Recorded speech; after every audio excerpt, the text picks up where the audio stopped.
日帶住呢堆50年前鳳凰北路嘅舊相，帶大家翻相入邊嘅地方睇下，而家仲有咩變化 ？Let's go！ 相入邊呢個校門應該好多老鄉州人都有回憶㗎，有啲屋企啊3代人都喺度畢業出嚟㗎。呢度嘅原名咧叫香洲漁民中學，建於1960年。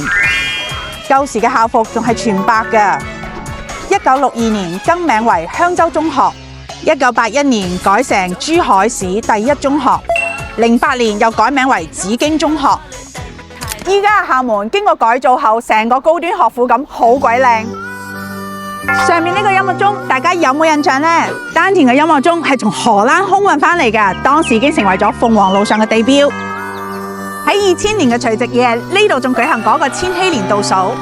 1994年，丹田廣場嘅負1樓開咗珠海第一間百佳超市。唔仔細睇呢張相，都唔記得咗當年仲有一間叫 Happy Tom 嘅。未來丹田會響應香洲貨嘅歷史改造，呢度會打造成一個全新嘅文化街區。呢一張相就係朝陽路榕樹頭嘅呢一度，亦都係珠海第一個交通江。1980年嘅珠海仲係好窮嘅小漁村，當時喺好多人嘅印象中，珠海只有一個警察、一盞紅綠燈、一條路，指嘅就係老香洲呢一度。呢一張相就係60、70年代嘅朝陽市場，當時仲非常之簡陋。而呢一張咧係1987年建成嘅朝陽市場，可以見到市場樓下就係海，當時仲未開始填海，情侶路都未有。未來嘅朝陽市場將會改造成大型嘅海鮮加工市場，1樓買完海鮮，3樓就可以食啦。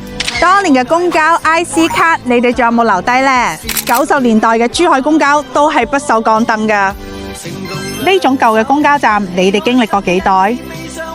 而家珠海巴士已經係全電動時代，唔單止有普通嘅電動巴士、海豚車，仲有巨無霸巴士，仲有復古當當車同雙層巴士添。從1979年最貴票價6毫子到而家1蚊，46年都淨係升咗4毫子咋，係咪好巴閉呢？你嘅城市得唔得啊？好想同香洲以外嘅地方講，我哋老香洲呢度真係好正㗎，快啲將你舊相發落評論區啦！